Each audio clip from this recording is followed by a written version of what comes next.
1 Tesalonika pasalnya yang keempat ayat 11. Demikian firman Tuhan. Dan anggaplah sebagai suatu kehormatan untuk hidup tenang, untuk mengurus persoalan-persoalan sendiri dan bekerja dengan tangan seperti yang telah kami pesankan kepadamu.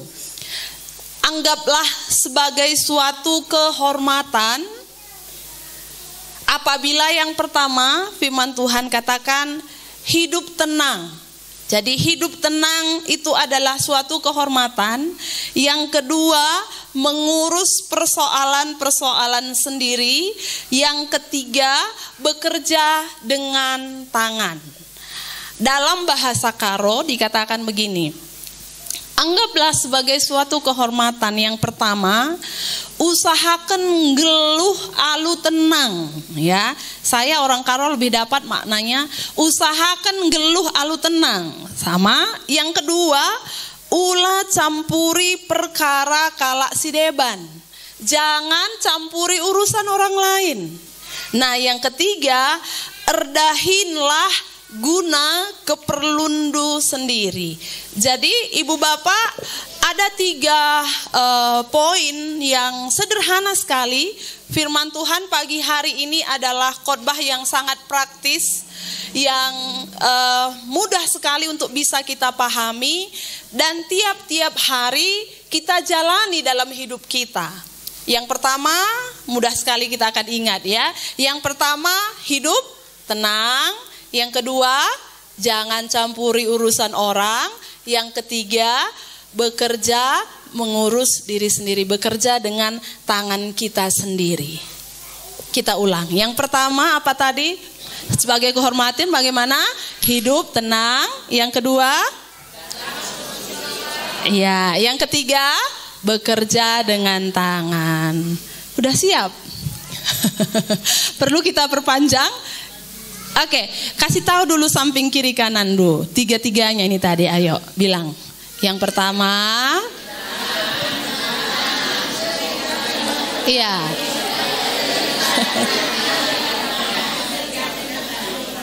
Iya, ya. Ya, yang dengar, ya. Ya. Nah, itu kunci terhormat kata firman Tuhan. Sederhana ibu bapak. Sederhana sekali. Yang pertama, hiduplah tenang. Tenang itu berbeda dengan lambat. Ya, bukan orang yang berlambat-lambat itu tenang. Tenang itu berbicara tentang bagaimana kita menghadapi masalah. Itu tenang. Tenang itu adalah walau kam tidak ada uang, sudah mau jatuh tempo, tapi tidak gerupuh. Nah itu tenang ya.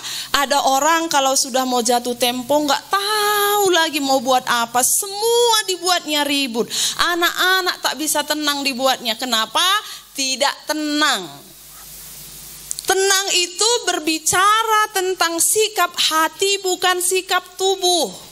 Kalau ada di antara kita yang jalan lambat sekali, ke gereja juga lambat sekali, itu bukan tenang.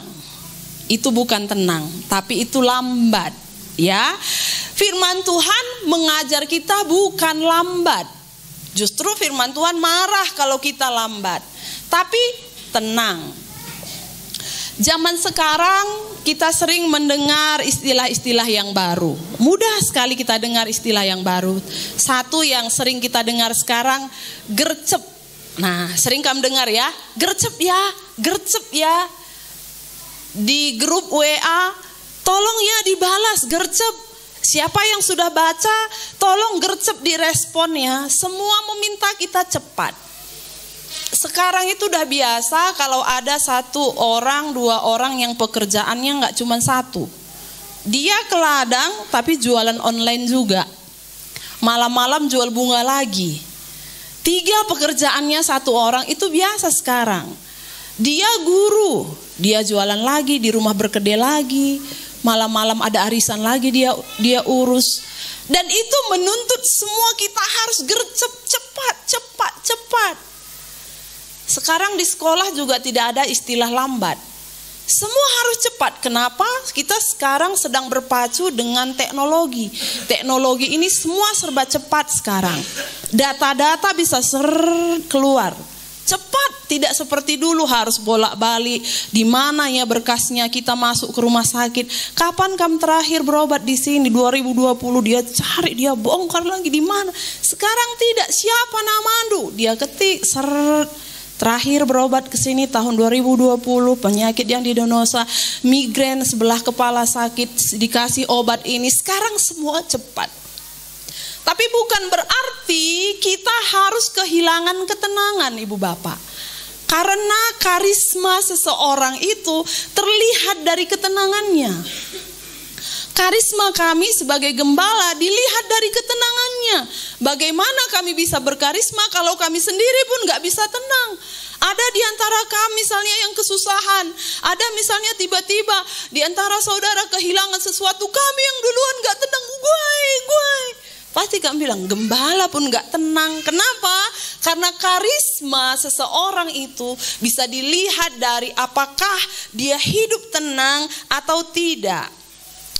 Dan tenang itu berjalan lurus dengan yang namanya sabar dan syukur. Itu tidak bisa dilepas. Orang yang tenang itu pasti biasanya orang yang sabar dan orang yang suka mengucap syukur. Kita mau lihat satu tokoh di Alkitab yang sangat luar biasa menurut saya. Kalau difilmkan kisah hidupnya mungkin akan beberapa episode bersambung kisah hidupnya. Siapa lagi kalau bukan Ayub? Ya, kita lihat Ayub pasalnya yang ke-3, ayatnya yang ke-1 sampai ayat yang ke-3. Bagaimana keluh kesah Ayub tentang penderitaan yang dia alami dalam hidupnya. Ayub pasal 3 ayat 1, 2, 3. Sesudah itu Ayub membuka mulutnya dan mengutuki hari kelahirannya. Lihat Ibu Bapak ya, ada satu orang Ayub yang di pasal 1 ayat 1, ya kita lihat coba dulu pasal 1 ayat 1. Ada seorang laki-laki di tanah Uz. Ada seorang laki-laki di tanah Uz bernama Ayub. Orang itu saleh, jujur, ia takut akan Allah dan menjauhi kejahatan. Ini Ayub. Ayub itu hebat dalam menjaga hidup. Ayub itu melakukan firman Tuhan itu tidak tanggung-tanggung sehingga dia menyandang nama saleh. Ayub itu tidak peduli walau dia rugi, tapi dia harus jujur. Makanya dia disebut jujur. Ayub itu lebih takut kepada Tuhan daripada kepala desa. Makanya dia disebut ia takut akan Allah. Dia tidak mau menjadi orang yang melakukan kejahatan. Itu sebabnya dia menjauhi kejahatan. Itu Ayub. Tapi satu kali di pasal 3 tadi, Ayub pasal 3 ayat 1, sesudah itu. Berarti ada sesuatu yang terjadi sebelum ayat ini. Ayub membuka mulutnya dan mengutuki hari kelahirannya. Saya belum pernah dengar ada orang mengutuki ulang tahunnya. Biasanya kalau kita ulang tahun kita senang karena itu hari yang spesial. Kalau kita sudah berumur, mungkin kita berdoa, Tuhan, terima kasih hari ini saya sudah genap 40 tahun. Firman Tuhan bilang 60 ke 70 itulah usia manusia. Berarti kalau aku hidup dalam dunia ini hanya sepertiga lagi Tuhan. Tuhan tolong aku supaya aku fokus kepada kekekalan. 40 tahun aku sudah berada di dunia ini, pengejaranku dunia. Sebentar lagi aku akan menuju ke Yerusalem yang baru. Supaya aku punya harta di sorga. Tuhan tolong aku. Itu doa kita kan kalau kita ulang tahun. Kalau yang anak muda tentu dia berdoa begini. Tuhan aku sudah 16 tahun. Aku mau 17 tahun nanti aku sudah dapat di universitas ini. Umur 23 tahun aku sudah bekerja di perusahaan asing. Umur 27 tahun sudah ada mobilku. Umur 28 aku udah menikah. 30 tahun udah ada rumahku. Itu doa mereka. Kapan kita biasa berdoa begitu? Ulang tahun. kita mengucapkan hari yang spesial. Kita bangun pagi, kita ingat, ulang tahun hari ini.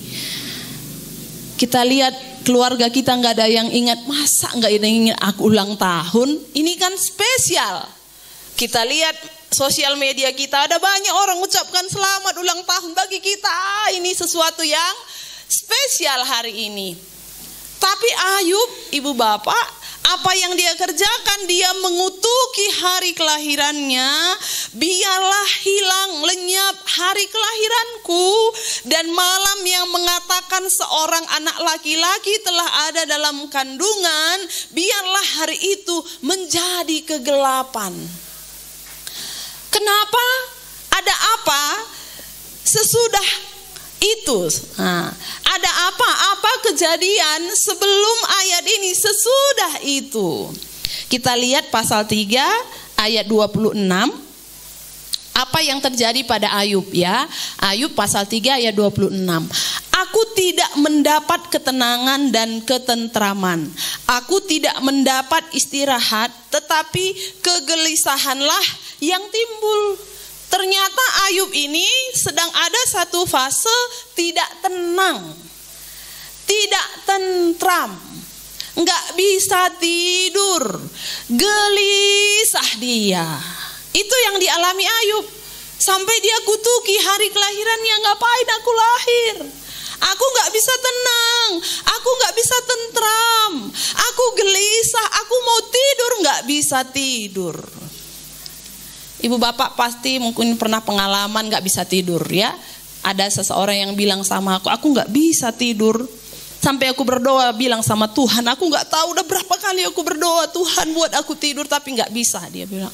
Sampai aku berdoa gini, Tuhan tidur aja gak kamu kasih? Gitu. Karena dia udah gak tahu lagi berdoa apa. Dari tadi Tuhan buat aku tidur gak bisa. Tuhan tolong aku, ampuni salahku, ampuni dosaku Tuhan, biar aku bisa tidur. Gak tidur juga.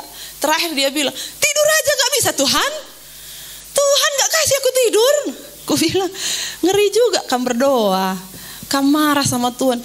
Habis tidur pun gak bisa. Ku dengar apapun gak ada suara. Semua orang tidur, aku aja gak bisa tidur katanya.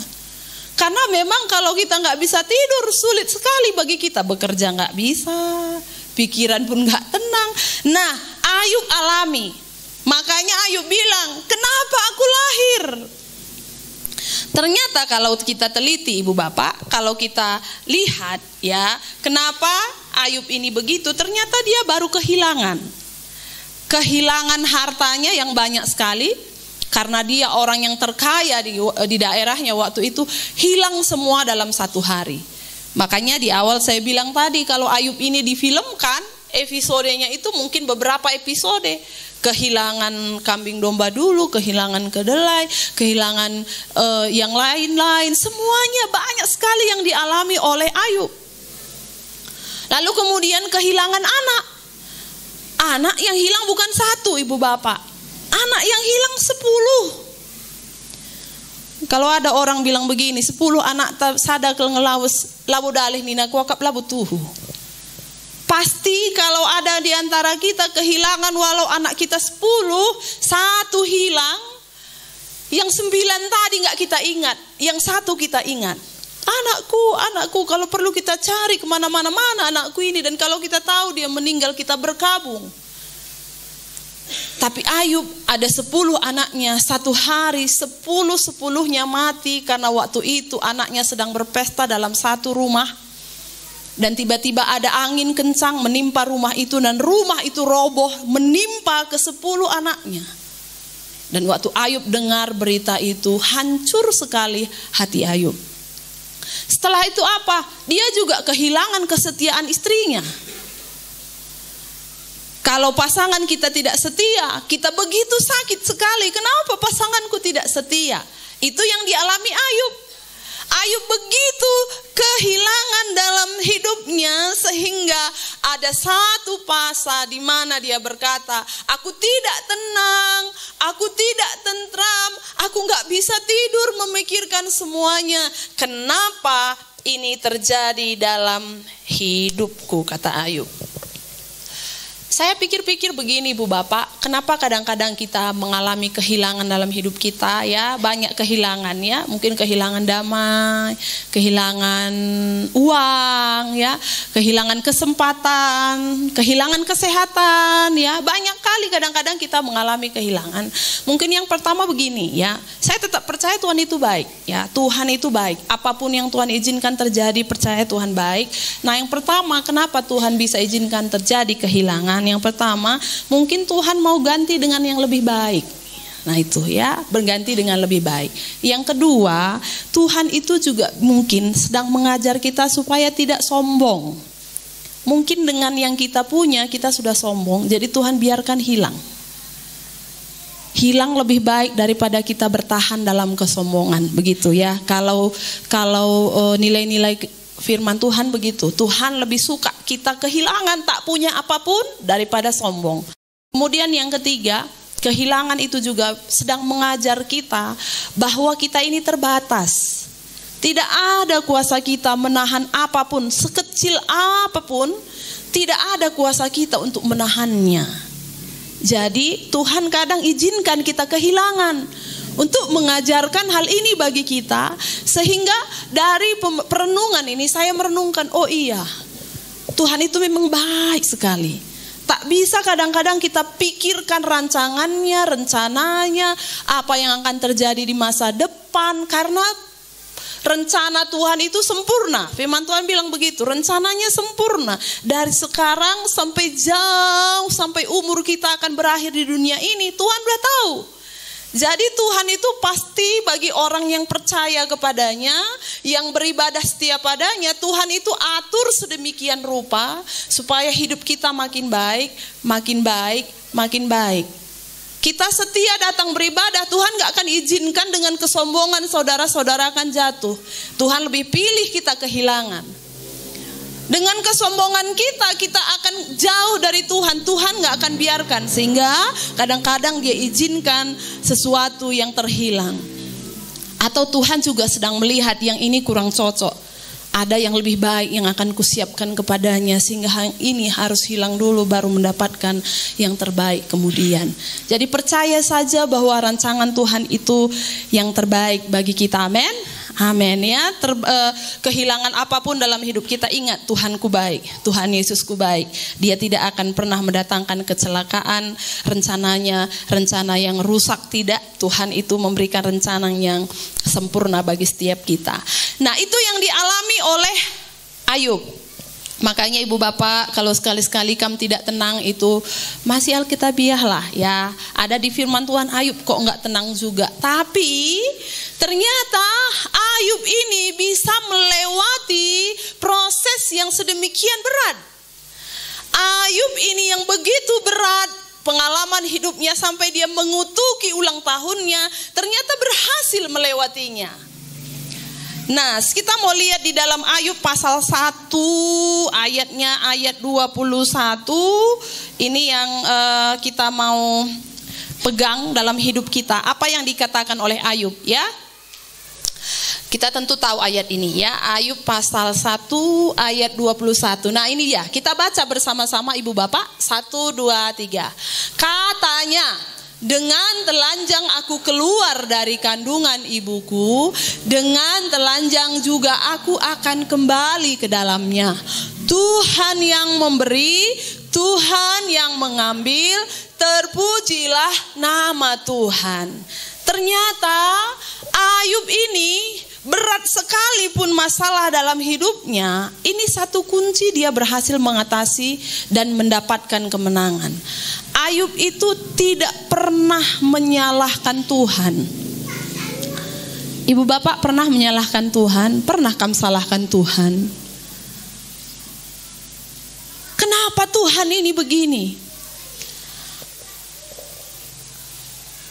Jangan sampai menyalahkan Tuhan. Lihat Ayub. Ayub bilang apa? Tuhan yang memberi anak 10 itu kepadaku. Dan kalau dia yang ambil, terpujilah dia. Tuhan yang memberikan kambing domba yang ribuan itu kepada aku. Sekarang kalau Tuhan ambil, apa mau ku bilang itu punyanya? Begitulah ya. Terpujilah nama Tuhan. Tuhan yang memberikan istriku ini kepadaku.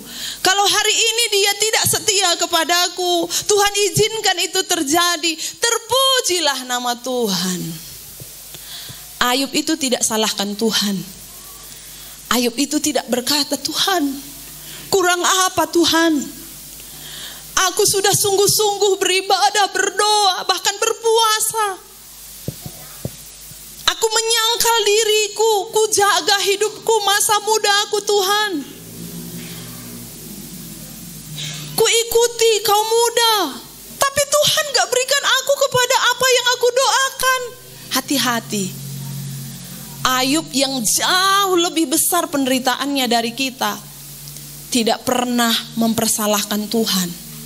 Karena dia tahu satu prinsip bahwa apa yang ada pada dirinya berasal dari Tuhan. Dan kalau Tuhan yang mengambil, apa hakku untuk menuntut? Dia berkata, Tuhan yang memberi, Tuhan yang mengambil, terpujilah nama Tuhan. Dan akhirnya Ayub itu bisa melewati semua pencobaan dalam hidupnya. Akhirnya Ayub itu dipulihkan oleh Tuhan. Ayub kemudian mendapatkan anak kembali. Ayub mendapatkan kembali harta bendanya. Ayub mendapatkan istrinya yang sudah dipulihkan Tuhan. Berkatnya digantikan berlipat kali ganda. Salah satu kuncinya, Ayub itu tidak pernah mempersalahkan Tuhan. Dalam perjalanan hidup saya pribadi pun di tengah-tengah keluarga kami tidak selalu jalan mulus, tidak selalu langit biru, tidak selalu jalan rata. Tapi bukan menjadi alasan bagi kita untuk menyalahkan Tuhan. Apa yang Tuhan izinkan terjadi, Tuhan yang memberi, Tuhan yang mengambil. Terpujilah nama Tuhan, sehingga dalam segala keadaan kita tetap tenang. Tuhan yang memberi, Tuhan yang memberi, Tuhan yang mengambil. Terpuji nama Tuhan, sehingga hidup kita akan menjadi terhormat. Kenapa? Ada karisma yang keluar dari hidup kita, ketenangan.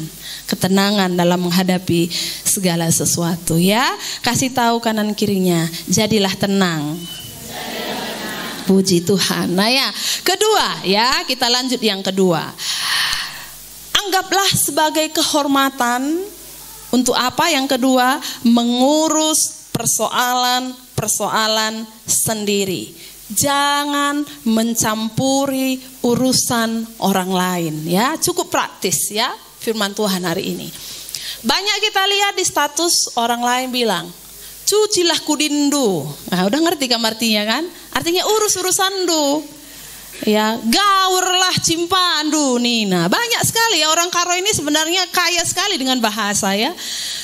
Apa dia bilang, gus-gus belangandu. Nah, semualah itu maksudnya apa? Uruslah dirimu sendiri. Ternyata firman Tuhan juga ajar. Firman Tuhan ajar, ulah campuri perkara kalak sideban. Jangan mencampuri urusan orang lain. Tapi saya percayalah anak Tuhan di sini bisa membedakan ya, mana maksudnya mencampuri orang lain atau tidak. Ya, bukan berarti akhirnya kita menjadi jemaat yang tidak peduli. Firman Tuhan bilang kami tidak bisa mencampuri. Tidak, kita tahu batasannya. Apa yang bisa dicampuri, apa yang tidak bisa. Ada orang memang gini, senang sekali dia kalau dia tahu semua tentang orang. Nah, saya ulang ya. Ada orang senang sekali ketika dia tahu semua tentang orang lain. Tahu nggak kami ini? Aku lebih barenda kuta. Lakin tah dumbarenda bagai ini. Hai payu. Lah kata dumbarenda IKP bagai katanya. Senang dia tahu semua orang gitu ya.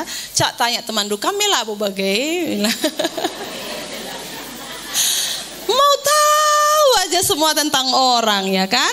Mencampur yang senang sekali tentang orang lain dan senang sekali kalau jadi pemberita yang pertama. Kadang-kadang sampai silap belum tahu benar atau salah sudah dibagikannya. Makanya kadang-kadang perlu pelurusan berita di media sosial. Mohon maaf ternyata salah. Karena mau dia yang pertama. Gue mata ini. Nah. Ih, gue mati ini tak kepelang nah. Salah deh ku begini nah. Kamu latih bagai inilah suka kali mencampuri. Nah, taukin kamu penyakitnya itu kanker. Kanker kata dokter katanya, kanker. Padahal bisulnya orang udah dengar kanker. Sekecamatan Dola Rakyat bilang kanker itu tadi. Kenapa pengen sekali memberitakan yang pertama? Firman Tuhan bilang, inilah yang saya bilang sangat sederhana tadi. Kita ada jadi jemaat yang jangan suka kepo, ya, mencampuri urusan orang lain. Ada satu hal yang saya renungkan dari perenungan ini. Kenapa juga Tuhan melarang kita untuk mencampuri urusan orang lain? Karena biasanya begini, kita itu lebih mudah mencari kesalahan orang daripada kesalahan kita. Betul atau tidak? Aku pun gitu.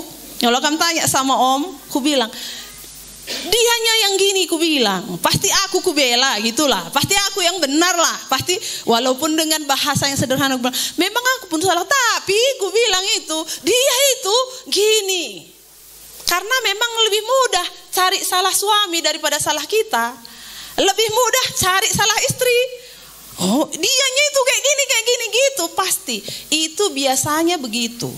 Makanya firman Tuhan bilang, jangan suka mencampuri urusan orang lain, uruslah persoalan sendiri. Urus rumah tangga kita sendiri, ya. Maaf ya Ibu Bapak kalau agak kasar begitu ngomongnya, tapi saya rasa ini penting. Uruslah rumah tangga kita sendiri, bangun rumah tangga kita. Urus suami kita, urus istri kita, jangan urus istri orang. Ya kamu ketawa, kamu maksudku gini, kadang kan istrinya itu kurang gini, kurang begini duka. Istri kita lah urus, ya kan?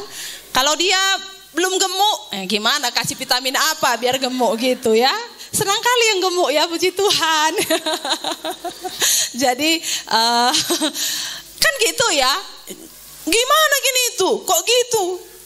Kok gitu itu abang itu, kok gitu suami orang kita urus? Nggak usah urus suami kita lah ya. Kalau belum beres bajunya kita bereskan, ada yang perlu dijahit kita jahit.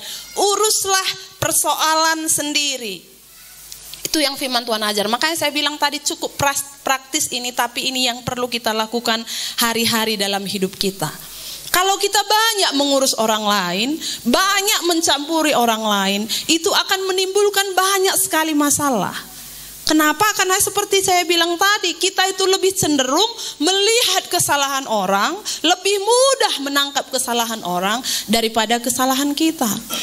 Kalau kita mengurus persoalan diri kita sendiri, mengurus rumah tangga kita sendiri, mengurus diri kita sendiri, mengurus kerohanian kita, kita baca Alkitab, tentu kalau Alkitab itu memenuhi hidup kita, firman Allah penuh dalam hidup kita, bicara kita pun tidak akan ngaur, bicara kita pun tidak akan bersalahan, bicara kita membangun. Kenapa? Kita urus kerohanian kita, kita urus diri kita urus rumah tangga kita. Itu yang kedua. Kasih tahu lagi kanan kirinya, jangan campuri urusanku. Wah. Tapi jangan nanti pulang langsung kamu hashtag ya, ibadah hari ini. Pagar, jangan kau campuri urusanku. Kamu tulis pula nama aku di bawah. Bye, pendeta kami, tante kami. Viral kita nanti ya. Nah yang ketiga yang terakhir. Anggaplah sebagai kehormatan untuk apa? Erdahin guna keperlundu, bekerja untuk kepentinganmu sendiri, untuk dirimu sendiri, mandiri. Nah, anak-anak kami yang sekolah adalah kehormatan bagi kalian kalau kalian bisa mendukung diri kalian sendiri. Waktu ujian tidak mengandalkan orang, waktu ujian tidak mengandalkan buku, waktu ujian tidak mengandalkan gadget, tapi mengandalkan diri kalian sendiri. Terhormatlah kalian. Terhormatlah anak-anak muda kalau masa mudanya tidak perlu dibicarakan. Tahukah maksudku tidak perlu dibicarakan? Ya kan? Anak muda jaga hidupnya, supaya nggak perlu dibicarakan. Nah, itu terhormat. Juga sebagai sidang jemaat Tuhan, semua kita yang berkeluarga, kalau kita hidup mengurus keluarga kita, tidak perlu diurus orang lain, itu membuat terhormat. Tapi kalau setiap hari kita aja yang mau didamaikan, di komsel pun kita lalak mau didamaikan, dianya, kita suami istri ya, saya bilang dia. Itu tanpa kita sadar, kehormatan itu mulai berkurang. Orang mulai melihat, wah Indah, kalau Indah lalap rubat, ini lalap berantem. Nah, firman Tuhan yang sederhana ini mengajar kita, kalau mau terhormat, bekerja dengan tangan, mengurus diri kita mandiri, tidak bersandar pada orang lain, tidak mengharapkan orang lain, tidak mengandalkan orang lain, cukup mengandalkan Tuhan. Andalkan Tuhan, imani Tuhan tolong, imani Tuhan sanggup, imani Tuhan itu akan membuka jalan bagi kita. Mandirilah di dalam hidup kita. Anak-anak muda mandiri, walau masih punya orang tua yang bertanggung jawab untuk kalian, masih ada orang tua yang kuat menyekolahkan kalian. Belajar jadi anak muda yang mandiri, tidak bergantung kepada orang lain. Karena itu yang akan membuat kita, apa kata firman Tuhan, terhormat.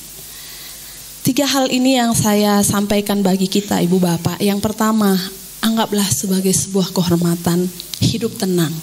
Perjuangan kita bersama ya, hidup tenang itu harus dibarengi dengan sabar dan ucapan syukur. Yang kedua, mengurus persoalan sendiri, artinya tidak mencampuri urusan orang lain ya. Biarkanlah mereka, doakan cukup ya. Kalau ada berkat kita bantu, itu tidak akan menjadi masalah. Tapi kalau kita campuri dengan pembicaraan, kita akan merusak. Kemudian yang ketiga, bekerjalah dengan tangan kita yang kuat diberikan Tuhan ya, kaki kita yang kuat diberikan Tuhan, tubuh yang kuat diberikan Tuhan. Mari kita mandiri, mari kita mengurus diri kita, mengurus keluarga kita, mengurus pekerjaan kita, ladang kita, kedai kita, bengkel kita, apapun yang Tuhan percayakan bagi kita. Dan firman Tuhan akan digenapi. Biarlah kita menjadi jemaat-jemaat yang terhormat, masyarakat yang terhormat di desa ini, pekerja yang terhormat di tengah-tengah pekerjaan kita. Puji Tuhan.